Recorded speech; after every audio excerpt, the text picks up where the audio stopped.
You can do everything right and still not get what you wanted. You can work hard, plan carefully, make sacrifices, delay gratification, and still end up somewhere you did not expect. Not because you failed, not because you didn't want it badly enough, but because life didn't follow the plan you had in your head. There's a moment when you realize the future you were working toward isn't going to happen. And most physicians don't talk about that.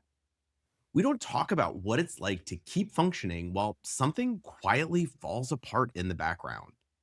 Instead, we push harder, or we go silent, or we pretend like it doesn't matter because letting go feels dangerous, like you're giving up ground, like you're admitting defeat. And instead of giving ourselves time to register what didn't happen, we spend years arguing with the way things actually turned out. And when you skip that step, you don't just lose the past, you lose access to what comes next.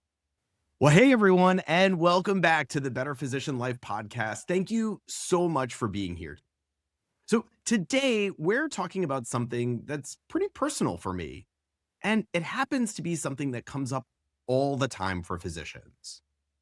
We dream, we plan, we make sacrifices, we orient ourselves around the future we're working toward.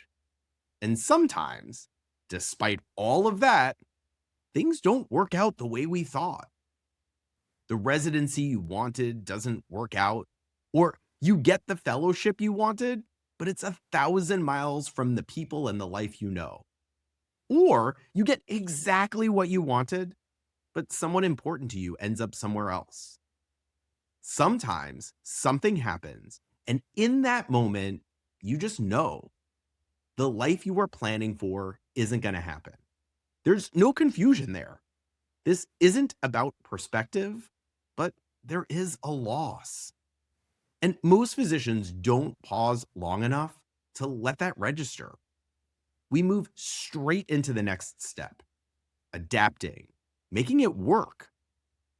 On the surface, that looks like resilience. But when you don't allow yourself to register what just ended, your attention stays anchored to what should have been.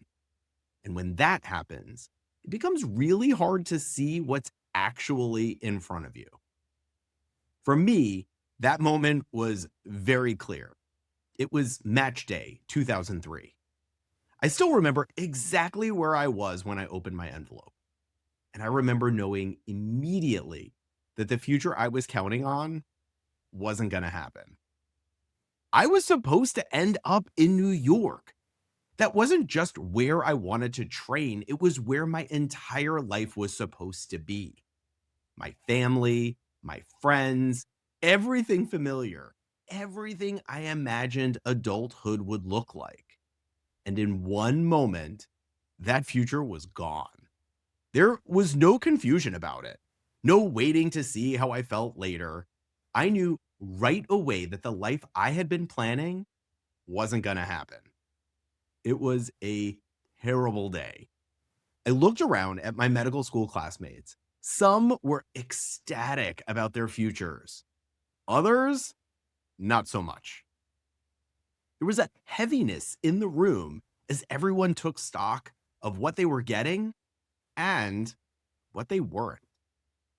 And what happened next is what most physicians do. We adapted. For me, that meant telling myself I'd make the best of it, that this was temporary, that this wasn't really my life yet. I was still in training. I'd get back to New York as soon as I possibly could. And so I moved forward quickly, too quickly. I didn't give myself any time to register what I had lost. I didn't talk about my disappointment. I didn't sit with it. I just focused on functioning, getting through residency, doing well, keeping my head down, and getting back to New York. And for a while, it worked. I loved my residency program. I made really close friends. I was progressing. I was building a career and becoming the doctor I truly wanted to be.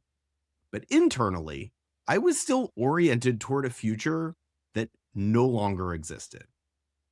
I treated where I was like a placeholder. Like real life would start later, once I got back to where I was supposed to be. And the problem with that is that while you're waiting for a different life to begin, you don't actually fully inhabit the one you're actually living. That was the cost of skipping the grief. Distance. Distance from the people around me, distance from the opportunities in front of me, distance from the life that was slowly taking shape anyway. What I didn't realize and couldn't see at the time was that many of the best things in my life now are a direct result of Match Day 2003. But I couldn't see any of that yet because until I stopped arguing with how things turned out, there was no room to see what else might be possible. And I didn't know it at the time, but that way of living stayed with me for years. I kept telling myself I was being practical, that I was doing what I needed to do, that this was just a temporary chapter. I'd be back in New York before I knew it. And because of that, I never really questioned the plan. I just assumed it was still intact. I just kept building toward that earlier version of my life. Strangely enough, the thing that finally helped me see it had nothing to do with medicine. It happened after fellowship when I ultimately moved to Chicago. You see, for a long time, I thought Chicago was called the second city because it was second to New York. I know. But honestly, how many of you thought the exact same thing? Mm, As a native New Yorker, that explanation made perfect sense to me. So I never dug deeper. But the truth is, that's not actually where the name Second City comes from. The Chicago we know today exists because the first version of this city, the original version, burned down. The Great Chicago Fire of 1871 destroyed most of it. What came after wasn't a return to what the city had been. The city was rebuilt with an entirely different structure that included alleys and a very intuitive street grid. If you know an address, you know exactly how to get where you're going. Different priorities from the original city and a design that was meant to last. One of the few remaining remnants from the first city is the Chicago Water Tower. You see it on Michigan Avenue, and it is surrounded by all of the skyscrapers that came later. A piece of the original city right in the middle of everything that replaced it. When I finally understood that, it changed how I saw my own life. For a long time, I wasn't trying to rebuild anything. I was still chasing the original plan as if it were somehow still possible, even though, on some level, I knew it wasn't. The first version of my life was gone, not because it was a bad plan or because it didn't matter, but because you can't recreate something after it's already burned down. What you do instead is build what comes next. The problem was, as long as I kept chasing what no longer existed, I couldn't really see what was already taking shape. My attention was split. Part of me was still oriented toward New York, toward getting back, toward proving something. And part of me was living a different life entirely, one that I wasn't fully committed to because I didn't think this was where my life was really happening. And when your attention is divided like that, you don't fully show up. Once I finally let go of the chase, I didn't lose ambition. I didn't lower the bar. I just stopped organizing my life around something that wasn't even possible anymore. And that changed everything. I was where I was. I made decisions from there, and I could finally see what this life was actually offering. Once I stopped organizing my life around getting back to New York, something else became possible. I started investing where I actually was. I allowed myself to date and to build relationships. And I also let myself imagine a new future. Eventually, I met my wife. We built a family and created a life that I could not possibly have planned or pictured on match day 2003. And the hardest part of that whole process wasn't the original disappointment. It was letting go of the story that I was supposed to be somewhere else. That's the part I see most physicians struggle with. We're very good at holding on. We're disciplined and persistent and committed. And those traits get us through training. They get us through hard seasons. But sometimes the thing that once helped move us forward becomes the thing that keeps us stuck.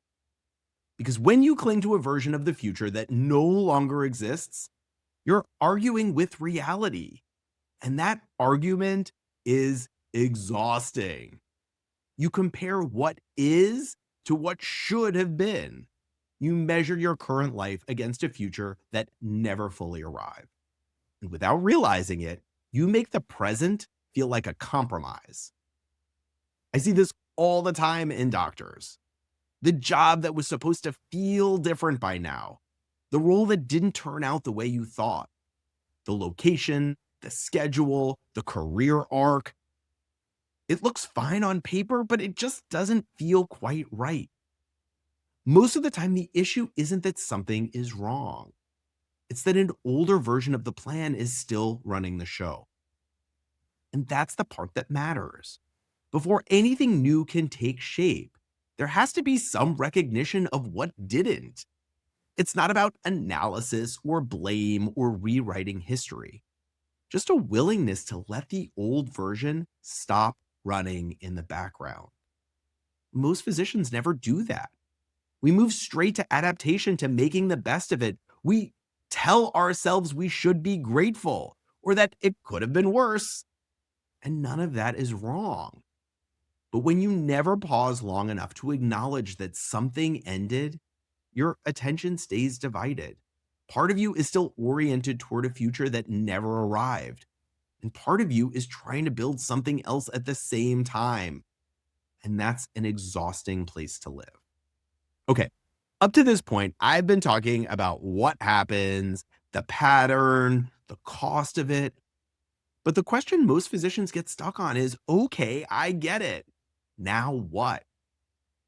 This is where the work actually is. Not in changing your life or making a big decision, but in how you relate to what didn't happen. So, what does that look like in practice for physicians? It starts with something we're not very good at: letting ourselves register the loss. Again, not analyzing it, not reframing it, just acknowledging that a future we were working toward, it didn't happen. A role you expected to have, a place you thought you'd end up, a version of your life that made sense for a long time. That loss doesn't go away because you adapted. It doesn't disappear because things turned out fine. It just goes unacknowledged. And when that happens, it keeps pulling your attention backward. The practical work here is naming that loss and allowing it to be real without turning it into a problem that needs to be solved. This does the heavy lifting. It reminds you that future isn't possible anymore, and that the life you built since then is real. You don't have to minimize what was lost to appreciate what you've gained. You don't necessarily have to be grateful to accept what's no longer available. Both can exist. When you let yourself see that a little more clearly, the arguing with reality begins to lighten up. You're no longer trying to get back to a life that ended. You're orienting yourself to the one you're actually in. That's not forgetting the past. It's letting it take its proper place. And from there, the possibilities in front of you become easier to see. Not because you forced optimism, but because your attention is finally where you are. This is something you can work on deliberately, not by forcing change, but by choosing where you place your attention. For a lot of physicians, that work fits best in the transitions of the day, the drive in, the drive home. That's when the old plan tends to resurface, when your mind goes back to how you thought things would turn out or runs ahead to what still hasn't happened yet. And that's why I built the 5-minute commute reset for physicians.